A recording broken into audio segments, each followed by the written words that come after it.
There we go. I hit the wrong one, but all is good. I am John Ryan, of course, and this is the Predictive Playbook Sports Betting Show for Thursday, July 21st, 2022.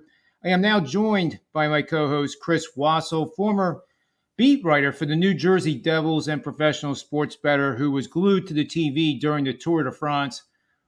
I don't know anything about the Tour de France, Chris, but you said it's pretty much over now that somebody else crashed.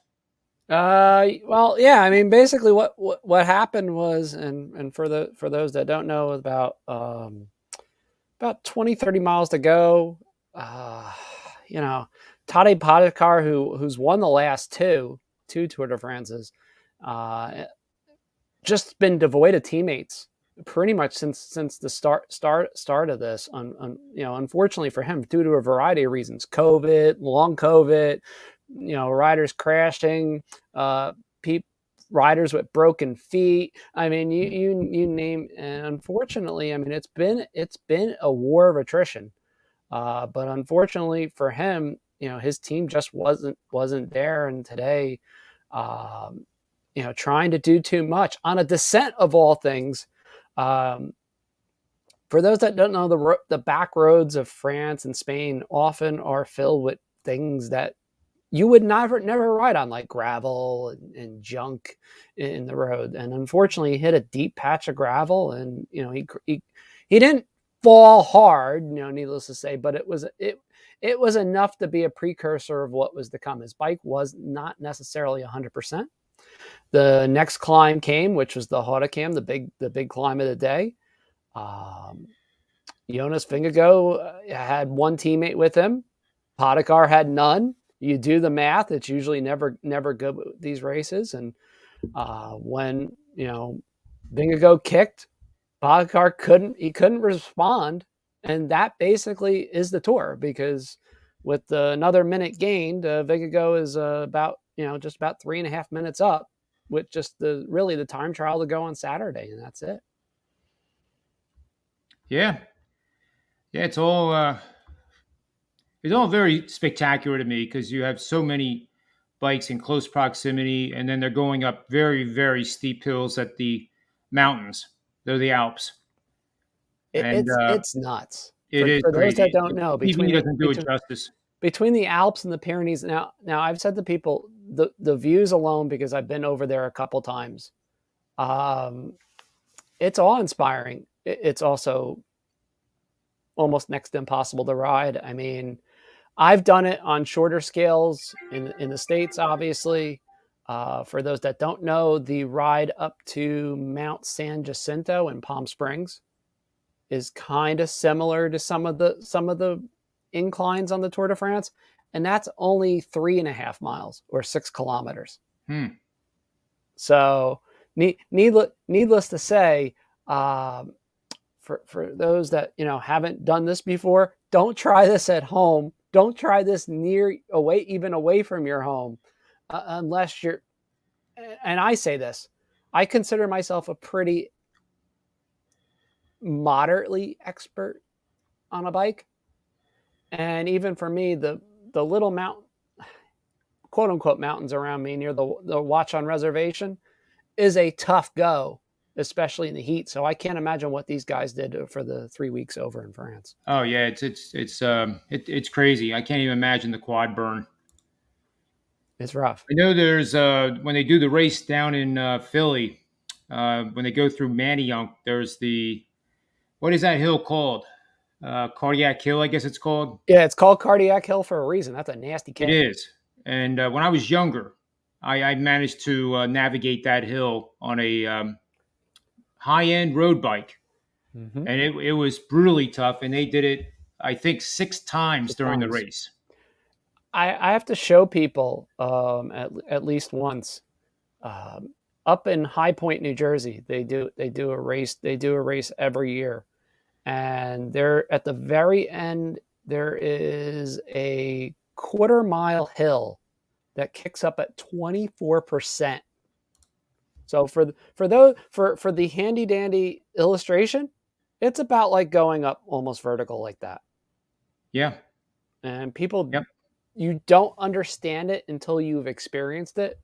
And yeah, it has a few spots where it flattens a tiny bit. It doesn't matter. It's about as steep as where I'm sitting and looking down at the field at Dodger Stadium right now. Yes. And I kid you not. I mean, we're not kidding. Yeah. It's pretty cool stuff, though. So let's move over to Juan Soto. Crazy, right? Yeah, I have a theory that you know a little bit about. I wrote an article you can find on the gambling.com Website. website. And I think the Dodgers, and that's why I have the hat on today, and the stadium are in the catbird seat. And it's just so rare that this happens. They are in a great situation. They can sit back and watch the Yankees and see what they do. They can actually bid up the price for Soto by competing and forcing the Yankees to pay just an incredibly rich price. For the Nationals, if they are planning to unload him, because the ownership is going to change by the end of the year, no better time than now. The value for Soto is never going to be higher, in my opinion, because he has 3 years left on the contract. Whoever gets him has him for 3 years. Team control. He's not going to go to a team that's not a contender. You know, it is what it is. And I think the Dodgers just sit back and relax and see what happens. And if the Yankees get Soto, guess who falls into their lap in the free agency market after the season? That guy named Aaron Judge. And they can offer the moon for him. And I don't know, Judge, something about California roots in there mixed in. Yeah, Southern California, I believe the roots are. Yes, indeed. Even though it's dry out there right now, they still have roots. I know. People laugh about that, but it is really true. So home is a decent enough calling card for Judge, for him to consider it. Yeah. So I think the Yankees. I've said it all along. Soto. They would. Yeah, I think they will. I mean, look, the problem with the Yankees, and it always, like I said, it'll always be a fundamental flaw until they find the right combination. It's just too much home run ball and not enough small ball. It really is. It's always been that way. It's been that way since 2003. And you know what? I can't see it changing. I mean, that's their flaw. That's their Achilles heel, no doubt. So here's a question for you. It just came to mind. I'm putting you a little bit on the spot. That's all right. You know an awful lot about the Mets. So which team makes it to the World Series, the Mets or the Yankees?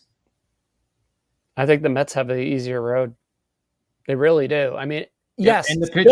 Still a lot has to break right. And of course, we're all sitting there on pins and needles hoping that Jacob deGrom can pull the freaking whatever out of his rabbit's butt, for the lack of a better term, and just actually recover instead of this back and forth. Look, no one wants to say it, but this sort of yo-yo type of recovery, I mean, look, never mind the fantasy people that are being driven nuts by this, but it has to wear on the team as well, that your star pitcher has taken this long to heal from something that we don't even know if it's going to hold up or not. It's true. And that's the biggest. That last part of that sentence, John, is the biggest problem. Nobody knows how he's going to even hold up. I mean, this could happen again and again. So, you know, there's just this sort of trepidation, like, well, is he going to get through it? Is there going to be a setback? What else is going to happen to this team? I mean, look, the Mets health-wise is like, you couldn't even walk on eggshells. The eggshells are already cracked. So you just pray that it doesn't get worse. Yeah, I agree. We'll have to see what happens, but this will be one of the more interesting trading deadlines for sure, given all the moving parts. It's quite the chess match. And yeah, I think the long shot. Now, I don't really think this is going to happen, but if I was given, the odds that I put on the article at 20-1, the Phillies are the long shot to get Soto. They have that prospect whose name escapes me right now that the Nationals have expressed interest in before. Whether they could actually pull it off and outbid the Yankees. But actually, to my point, all our points, there's another bidder that's going to force the Yankees to pay an incredible sum to get Soto, who then becomes a free agent in 3 years and There's, could actually return to the Nationals. That's my other theory, is that the yep. Nationals should unload him and use everything they get, all those assets they acquire, to fill in all the holes and become a contender again like they were a few years ago. And then when Soto, is possibly tired of New York and wants to try something else, he can come back to his roots. Yeah, nobody knows what dark horses are going to emerge in all this. Look, for those, we've got, let's see, by rough math, we got what? You figure 12 days to the deadline. Yeah. My heart and head still like to sit there and go, man, I still wish it was July 31st exactly, because it made life so much easier. But yeah, I get why this year, because it falls on a weekend, of course. But the fact that it's on August 2nd doesn't hurt. I get why. It's for show. Nobody can lie about this. It's crazy because he's done all these things to boost his value. Obviously, winning the home run derby, which, look, again, if you had Pete Alonso in the home run derby, I feel sorry for you, and you just threw your money away. But again, 23, club control, 3 years, can't beat it. Bat. Left-handed bat. Not Big left-handed bat. not the typical guy that hits like 215. He hits a little better than he's given credit for, and isn't one of those guys that you can just pitch to, or you have to kind of pitch around him. Yep. And in a stacked lineup, you can't do that. So it makes too much sense for these big teams not to take a swing, and a huge one at that. It's going to be costly. It's going to cost more than anybody thinks, probably. Yep. Because there's a third and fourth and fifth party that's going to come into this and crash it. So it's no doubt. Sit back, get the popcorn, embrace the chaos. Now, another interesting topic here is this one. Ooh. This is tomorrow, but wow. If you The streak. don't know, the Mariners have won 14 in a row and have come out of nowhere in the American League West. And will the streak continue? The Astros play a doubleheader today, Chris, against the Yankees at home. They have to do all that and then travel to Seattle to take on these guys. Man. It's going to be interesting. And, the question is, does the Mariners have the potential to sweep the Astros and get up to 17 in a row? There's potential. I mean, look, Marco Gonzalez has been the hardest luck loser of the, I won't say the league, but at least of this division at the very minimum. A lot of his advanced numbers just simply indicate that he probably should have 3 or 4 more wins than he does. You should almost be able to flip the 5 and 9 around, John, at this point. Yep. And it's just one of those things where it's, during the streak, obviously things have gone better. But you think about it, before the streak, John, this was a team that was in third in the division, just hovering around 500, barely, below 500 at home, by the way, and just not that good. And they had an earlier streak in the first month of the season that indicated that something like this could happen, but there was no way you could see 14 in a row.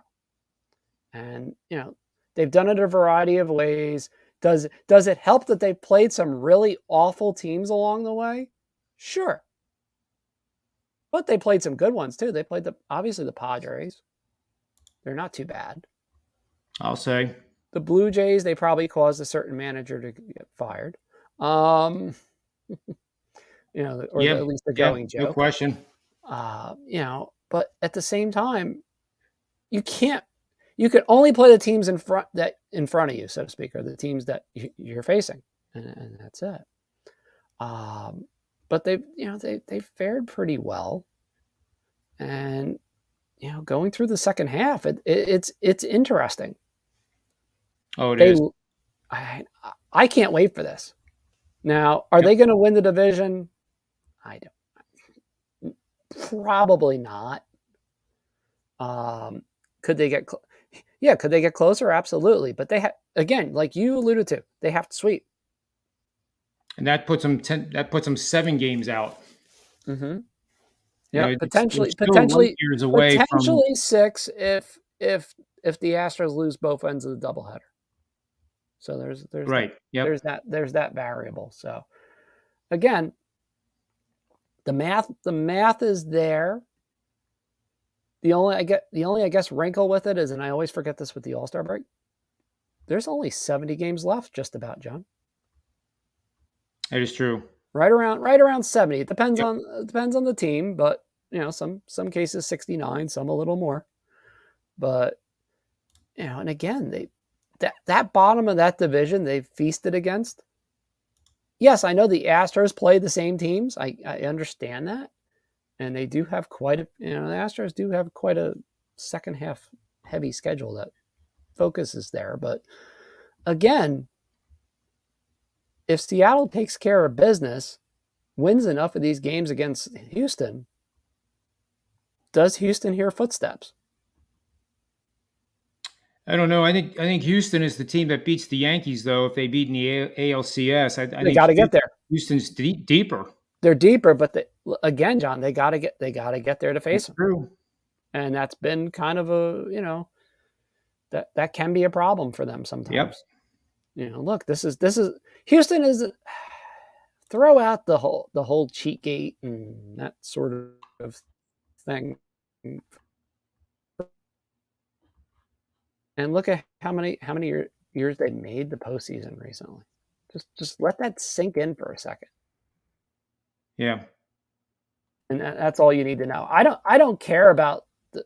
I know now's not the time, but it's amazing to consider just how good they've been. Now, obviously, going into ratings and simple schedules and such like that.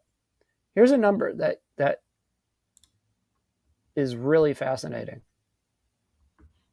Right now, Houston is ranked second in the American League. They're ranked third overall in terms of simple rating combined with strength of schedule. Obviously, Wow. Yankees are first, but they've also feasted on a rather bad division that was supposed to be better. So that does inflate the Yankees' numbers somewhat. And then obviously there's the Dodgers out west, who are a little better than Houston. And again, another one of those teams that could easily beat the Yankees. So it's fun to see. And by the way, just for fun, there, John, guess Yep. who's ranked just behind Houston despite all their injuries? The Mets. There you go. Yeah, the Now, White Sox in Toronto are going to have a say in it too. absolutely. Now, If the White Sox get their act together, which it looks like they are. well, got to remember too. I mean, look, I still think Chicago should have found a way to keep Rodon. They should have. You needed a guy like that, but they gambled, and they were hoping for better health from pitching on down, and that didn't happen over the first couple months of the season. They're in a division that's, let's face it, not very good. So they can sneak up and easily take the division. I mean, look, the Twins are only 6 over 500. They've lost 7 of 10, and I think it's like 9 of 13 or something like that in that neighborhood. Cleveland's Cleveland. Cleveland's a good home team, but they're awful everywhere else. And let's be honest, Chicago was at one point about 11 or 12 under 500 at home, which is just insane. Yeah. So Vastly underperformed. vastly. Them in And Milwaukee would be my two underperformers. now, Milwaukee also has gotten suboptimal pitching from their closer of all people, who was basically invincible for what felt like forever, and now can't get out of his own way at times. So there's that too. And You know, that's another division. It always seems like the Centrals just have like two teams that are just somehow going to get in, and then they have a chance to do damage in the playoffs because they don't face anyone else, and it's kind of deja vu in both. Yep.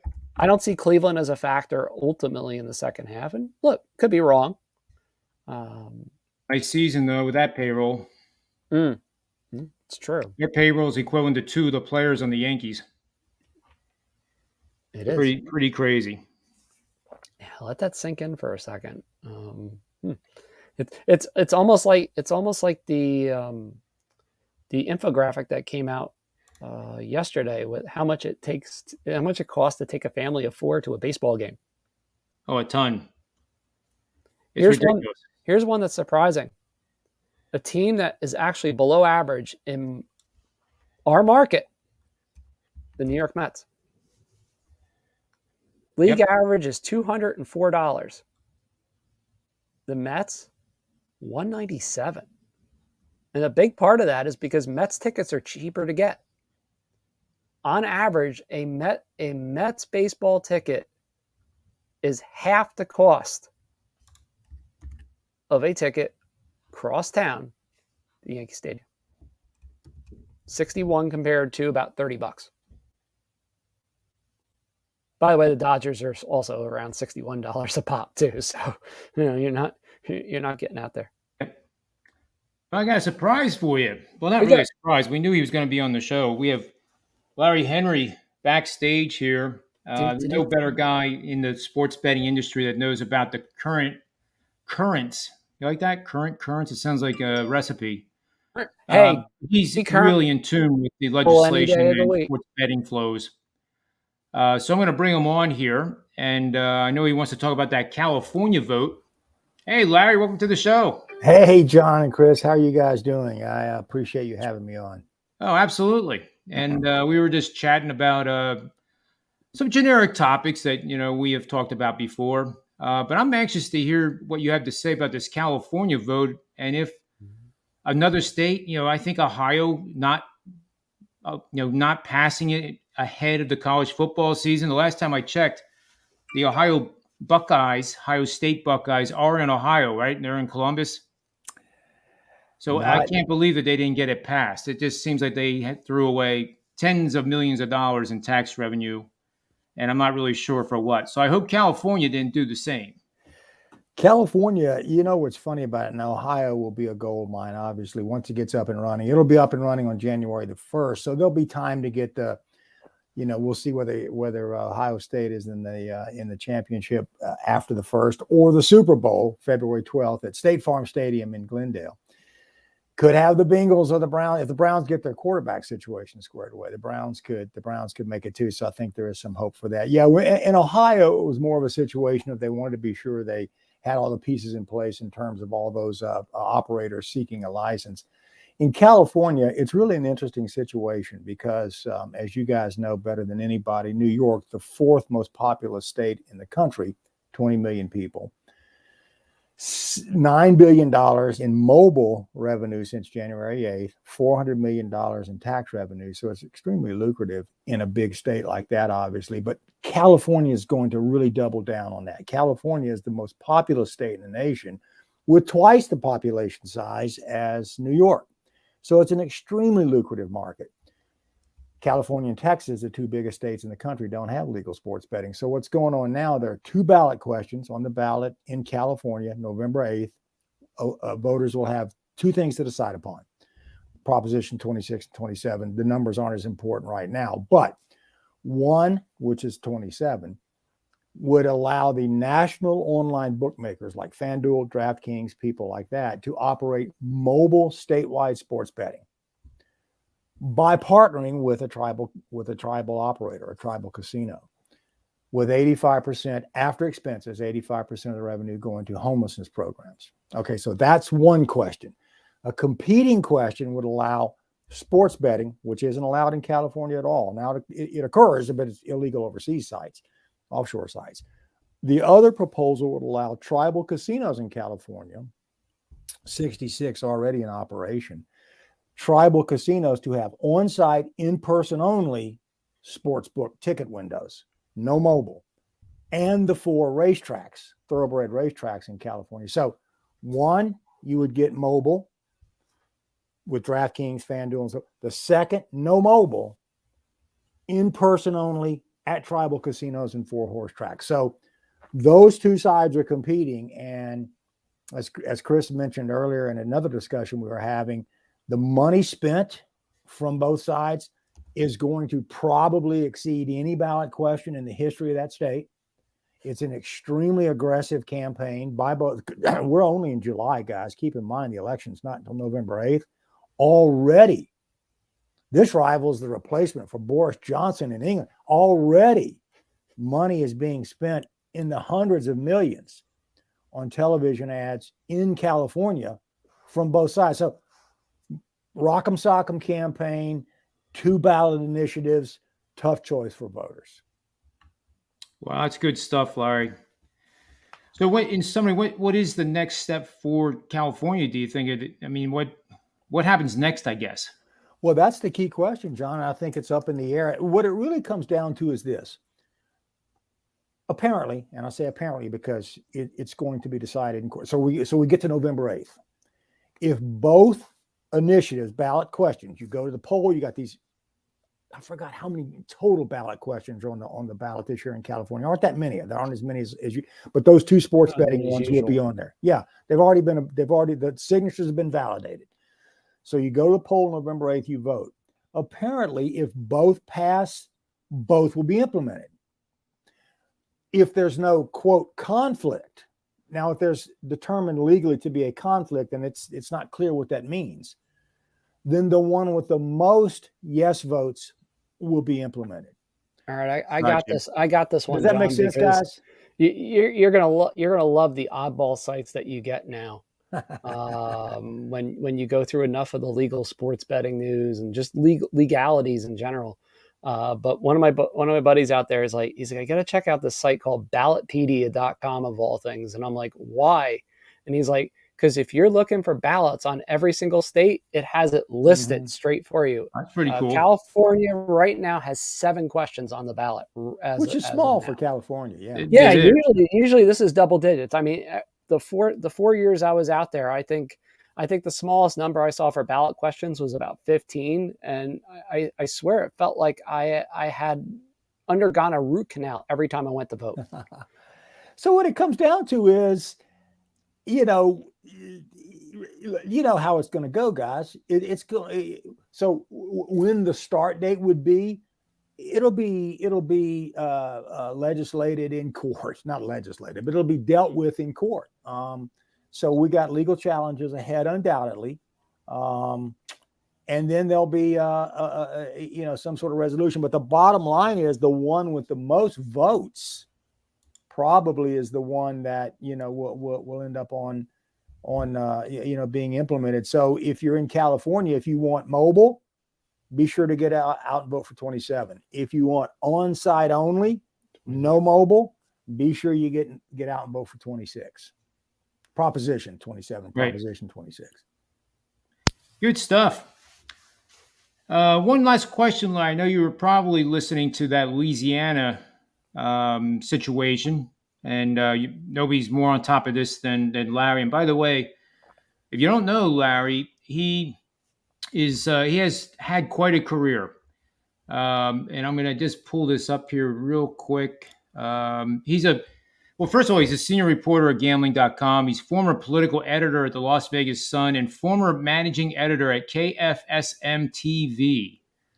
So along with Chris Wallis being a former beat writer for the New Jersey Devils, I think we have a pretty good mindset here of some experts. But what is going on in Louisiana? Well, let me just say one thing real quickly. One thing I love about gambling.com, our company, you guys, the experts we have with the different skill sets and the different backgrounds, the different legacy media and new media, it's fantastic. What's going on in Louisiana today?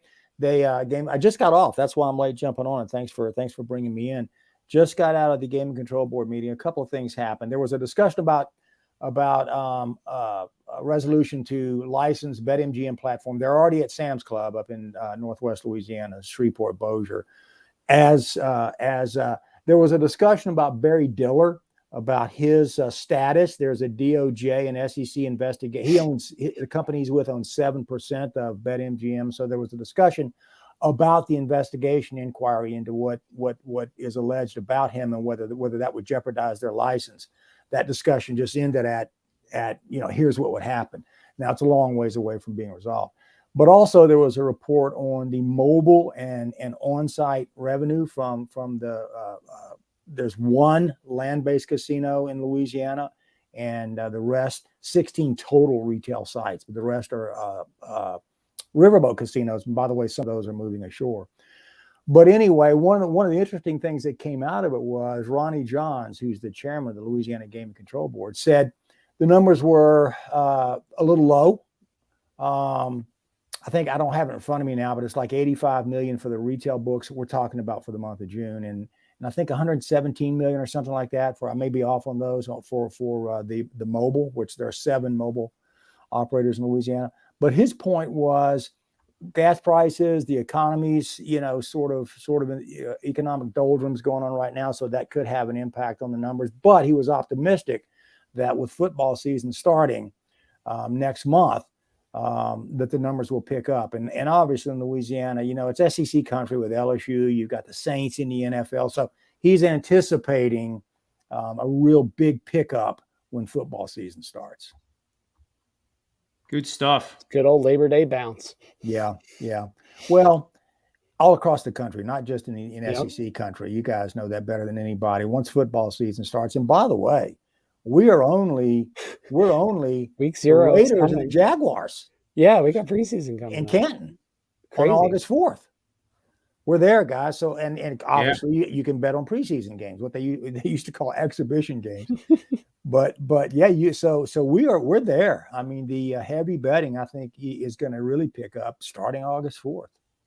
One of my favorite pastimes is sitting there at a stadium swim at Circa, and putting some bet. I still remember the last 2019 at the NHL Awards, and I'm sitting there that morning, and guys like, "What are you in the pool so early for?" And I'm like, "Well, 1, it's open.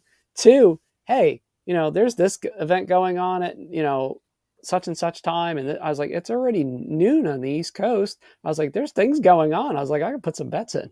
And you can start that Bloody Mary at noon, right? Is that if it's noon on the East Coast, you bring me the Bloody Mary with. I couldn't say it better. I mean, people look at you differently when it's like, what you weigh what, you eat like what, and it's like just bring it, just keep coming. Circa's a great. We need to talk one day about the great sports books in Las Vegas. Circa's one, Westgate. I love Caesars. I love the old school books in Las Vegas too, like at the Fremont.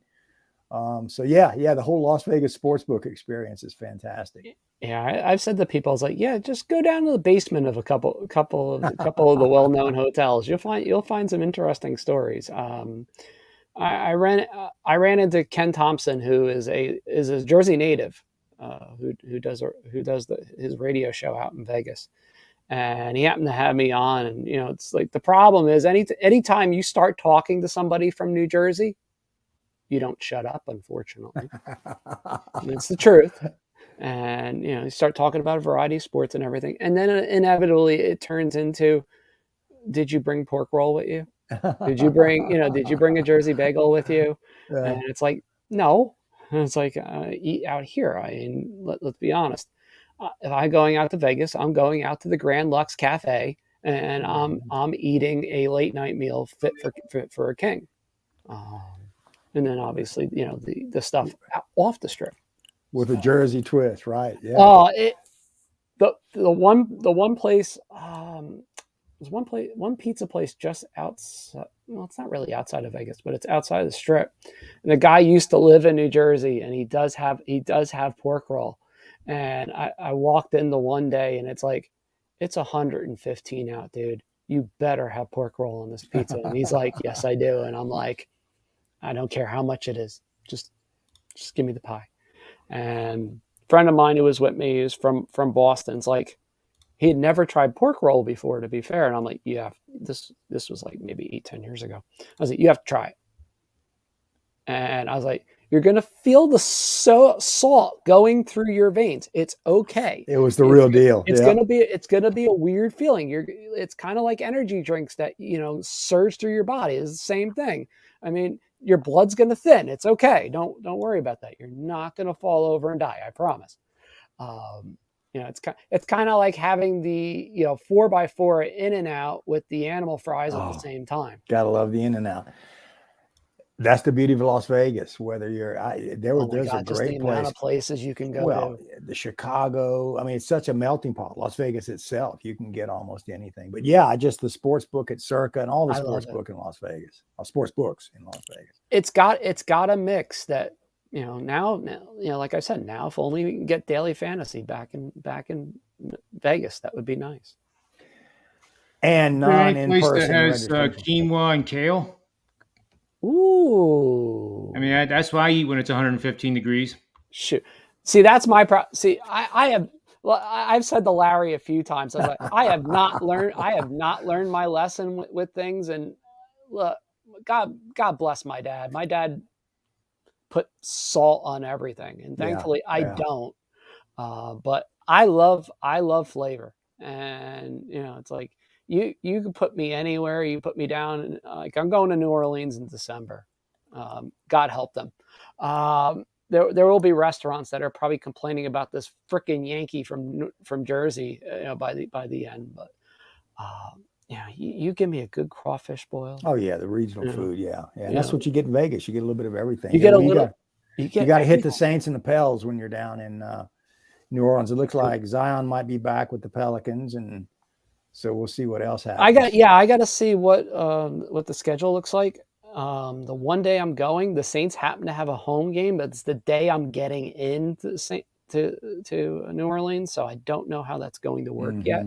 If let's put it this way, if there's time for own self travel, I already told people, it's like I disappeared for 4 hours. Don't mind me. I'm in a football game.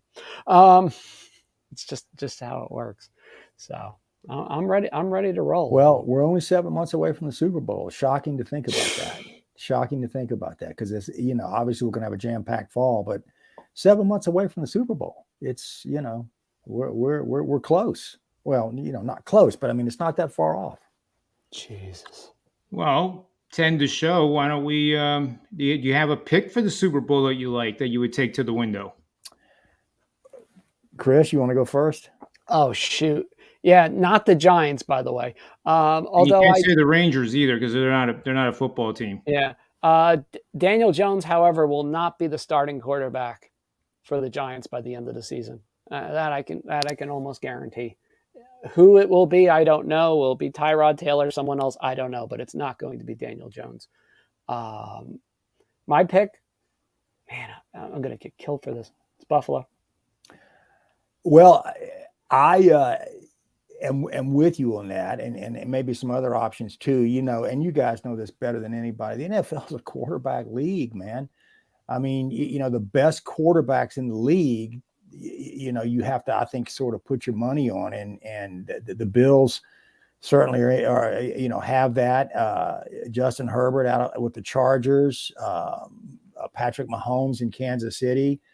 You get these great, the highest paid wide receiver in the league, Tyreek Hill, going to Miami, but can Tua get the ball to him? I mean, so I always go with the QBs at the NFL, and I think the Bills and the aforementioned. Matthew Stafford, one of the top-rated quarterbacks in the league. Burrow with Cincinnati. To me, it all comes down to which quarterback can Burrow stay upright, I think, is the question. It's like, or do his legs give out?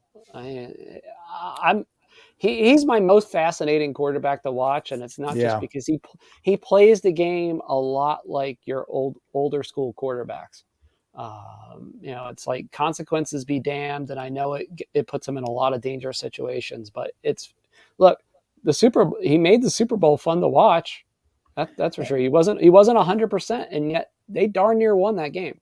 And with his college teammate Jamar Chase as one of the league's top receivers, have a great running back with Mixon to help, buy a little time back there. So remember all the controversy about whether his hands were too small and all that got shot to pieces. But and the guys, I mean, don't forget, again, you got Tom Brady. There were 2 quarterbacks last year in the NFL who threw for more than 5,000 yards. Tom Brady, number 1, and Justin Herbert, number 2. Those are the only 2 quarterbacks that threw for more than 5,000 yards. So I don't think you count the Buccaneers out, because the old guy's going to come back in and start flinging it again. Yeah, you can't even count Dallas out necessarily. No, look, Dallas is going to have. Yeah. We presume, the key word is we presume, at least right now, that they're going to have a healthy Prescott and Elliott for the first time in several years. That's what. Well, that's all. One. Yep, that's all we keep hearing out of. Yep, just one magazine of many with. By the way, my early pick for week 1. Take the Cowboys plus 2.5 against frickin' Tampa Bay. Come on. I mean, I saw that and I almost fell over. Heck yeah. They covered last year. It was the same exact spread as last year, Larry. They're giving the Cowboys 2.5? Yeah. Same exact spread. We need to start doing some picks for opening week. We almost have to at this point. Well, that'll be the next show for sure. But I think I'll take the other side of that, Chris. I'm telling you, I might be with John on this one. I know. I'm not a Cowboy believer this year. Hey, look, I wouldn't count out. I wouldn't count out Tom Brady. Let this sink in. 2 things. 1, I am not a Cowboy fan. There is don't ever do that to me. I might kill you where you stand if you say that. He's going to get some drive-bys on Twitter now. Oh, I suffered sitting there like a little kid when frickin' Emmitt Smith single-handedly beat the Giants in '93. I still remember sitting there like, oh, come on, just hold out, Giants, overtime. Yeah. And Smith on literally like a string of a shoulder frickin' just carried Dallas to a win. Wow. I'll tell you another good opening day game. I know we're running out of time, but watch the Chargers and the Raiders. They open the season. You got 2 AFC. Yep. It's time for Carr to step up. He's got his old college, by the way, his old Fresno State college teammate, receiver. Yeah. So that's going to be a good one. So we've got a lot of good opening day games. Take the over. Adding fuel to the fire, I think. Take the over. Yeah. Will win the NFC East. Who will? The Eagles. I think Jalen Hurts, if you want to do some pizza money, long shot, like ultra long shot MVP, him. I toss a few, but I think he gets hurt. Well, obviously that's a key to any Super Bowl champion too. That's always my concern. Or as Philly fans have pointed out to me, don't turn the TV on, Chris. Bad things happen. It's time for him to. Yeah, he's got to step up. Come on. Yeah, it's time for him. It's like Tua down in Miami. You get into a year, what year 3 or whatever, 2 or 3. It's time to put the foot on the gas. Look, Miami has the receiver. They presumably have enough of a running game to keep teams honest, and their line is not as bad as people had projected at first. I mean, we'll see during training camp what shakes out, but it seems like the line is a little bit improved. It's put up or shut up time for a lot of teams. You notice how many teams drafted, by the way, and this is something that I don't know the number. I was just thinking about this the other day, just looking at some of the draft choices. How many teams took an offensive lineman either first or second in the draft? Huge. It comes down to that O-line, man. It does. There's no question about it. Especially in college. But there's a way we can talk about that in the next show, actually, because that's a great topic. Because you have to be careful about returning starters in college. Because you have multiple lineups and you really have to look at the number of minutes played. There is junk time in a lot of these games where the second and third stringers get some reps. But anyway, I really appreciate you guys being on the show. I don't want to cut it off here, but I'm a guest on another show coming up here at 1:30 with ESPN Syracuse. Gonna have some fun with those guys, that's for sure. But we'll be back again tomorrow with another show like this. So, Larry, thank you very much for your time, your expertise. The same to you, Chris. I'm sure we'll do lots and lots of shows like this again in the near future, especially with football. And maybe tomorrow we will do a football one tomorrow around 1 o'clock as our next edition. If you have It's any football thoughts out there time. from the viewers and you want to see us talk football, we'll be glad to oblige that request. So, Never a on problem. behalf of Larry, Chris, myself, and gambling.com, remember two things always: bet with your head, never over it, and may all the wins be yours.